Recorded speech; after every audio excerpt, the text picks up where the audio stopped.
नमस्ते सम्पूर्णमा। हजुरहरूलाई कस्तो छ? मलाई चाहिँ राम्रै छ है। आजको विषय चाहिँ यही नाबालकको बलात्कारको विषयमा र सरकारलाई पूर्ण तहमा चाहिँ दबाब फाँसी दे भन्ने कुरामा मलाई पनि केही भन्न मन लाग्यो। यो एकदम दुःखको कुरा त हो, तर मेरो ओपिनियन अलिकति फरक छ।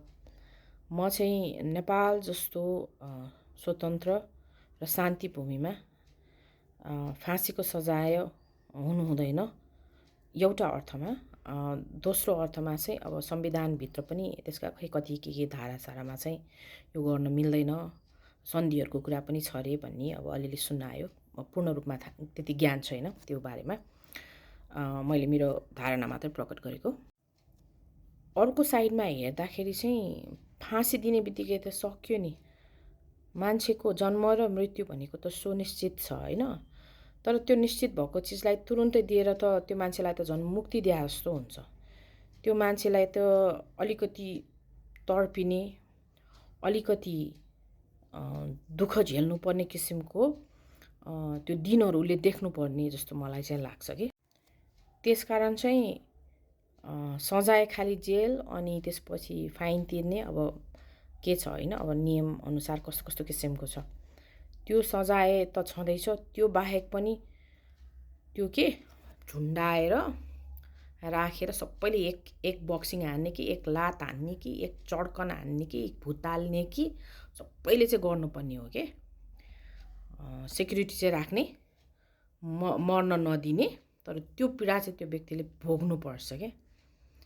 अनि मात्र एउटा जनतालाई सजग, अनि त्यो चाहिँ लाइभ राखेर के, अझ लाइभ राखेर सबैले हेरेर के ओ माई गड भन्ने, जसले चाहिँ आफ्नो छोरीमाथि गलत नजरले हेरिरहेको हुन्छ, आफ्नो बुहारीमाथि गलत नजरले हेरिरहेको हुन्छ, अथवा बाहिरको समाजको छोरी बेटी दिदीबहिनीलाई गलत नजरले हेरिरहँदा चाहिँ त्यो गलत नजर पनि, त्यो त्रास, त्यो एकदम कहाली लाग्दो सिचुएसन देखेर चाहिँ त्यो चिजै हटेर जाओस् के, त्यो डरले गर्दा।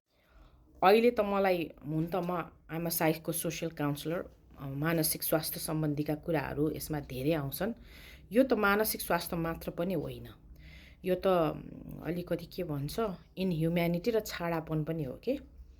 तरै लाउनु पर्ने हुन्छ नि कोही कोही त हो। अनि जस्तो रियाबमा पनि त कतिपय सम्झौता नमान्नेलाई त तर त लाउँछ नि, त्यहाँ पनि ठट्टाउनु पर्नेलाई ठट्टाउँछ, काम गर्नु पर्नेलाई काम गराउँछ, पनिसमेन्ट गराउनेलाई मारी पनिसमेन्ट गराउँछ। सुन्नुभएको होला नि।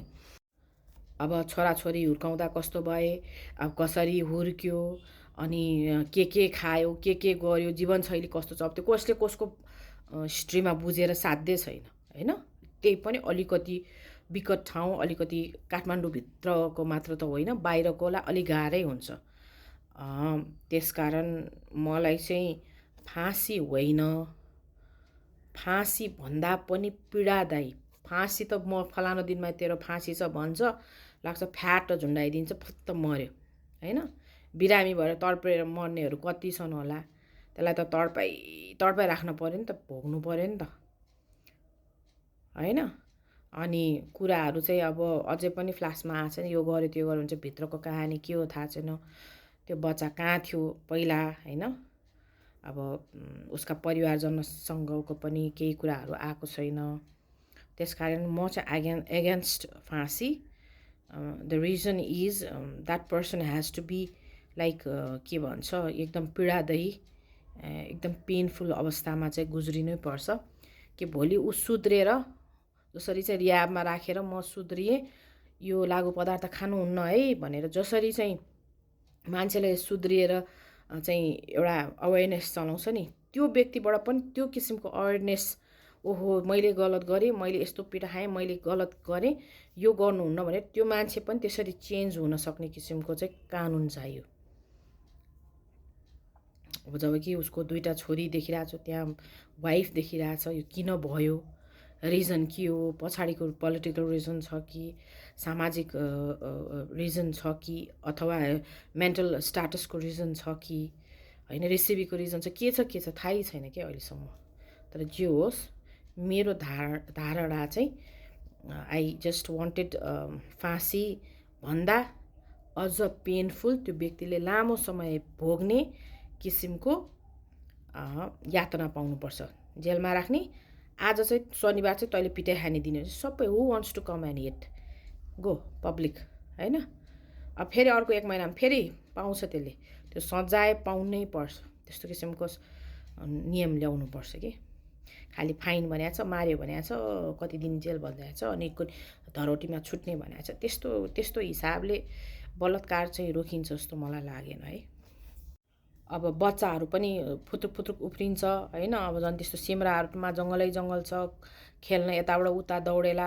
अब यहाँ त अब आमाले पनि त यस्तो गरी हेरिरहने हुँदैन। बच्चाहरू पहिला जस्तो खेल्न जान्छन्, के हुन्छ यहाँ त कसले कसलाई के गर्छ भन्ने पनि थाहा भएन। त्यही पनि विशेष निगरानी चाहिँ परिवारहरूले पनि अब दिनुपर्ने जरुरत मैले देखेँ कि। फेरि अब आमा बाउहरू अब हुन त कस्तो फ्यामिलीबाट आयो, होइन। छोरीको त्यति भइसकेपछिको अब वार्ता के भयो, कुराकानी के भयो, त्यस्तो त थाहा त छैन। अब गरिबीलाई जे चिज पनि छैन भनेपछि थोरै भए पनि पैसा पायो भने हामी केही गर्छौँ नि भनेर अब पैसामा अब बार्गेनिङ पनि गर्यो होला। अब त्यो नेचुरल पनि आउँछ। जब जुन चिज आफूसँग छैन भने सरकारले दिने, बरु यति त देऊ न, कमसेकम हामी छोरी त गुमाइसक्यौँ, बरु केही गरेर हामी खान्छौँ भन्ने पनि होला। अब त्यसलाई लालच पनि भन्न मिल्दैन कहिलेकाहीँ। फेरि अब निम्नवर्गीय त्यस्तो व्यक्तिहरूको अब अर्कै किसिमको माया गर्ने तरिका पनि अर्कै किसिमको हुन्छ कि केटाकेटीहरूलाई एकदम त्यो चोचोमोचो दिने किसिमको हुँदैन कि। म नि अलि ठेट नेपाली बोल्छु नि। सो एनिवे म चाहिँ त्यसको एगेन्स्टमा फाँसी भन्दा अझ दुःख पाएर दुःख दिएर त्यो व्यक्तिले जीवन निर्वाह गर्नुपर्छ भन्ने मेरो चाहिँ धारणा हो।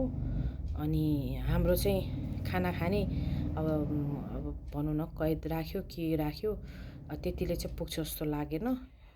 कस्तो पीडा पाउँछ भनेर चाहिँ त्यस्ता किसिमको व्यक्ति अरू कल्प्रिटको नदेखाए नि हुन्छ, यस्ता व्यक्तिहरूको चाहिँ देखाउनै पर्छ।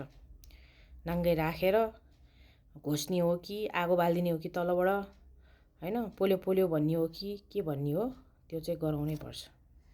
धन्यवाद। यो मेरो आफ्नो व्यक्तिगत ओपिनियन मात्रै हो। अब आफ्नो किसिमको आफ्नो अभिव्यक्ति होला, त्यो आफ्नै ठाउँमा छ। धन्यवाद।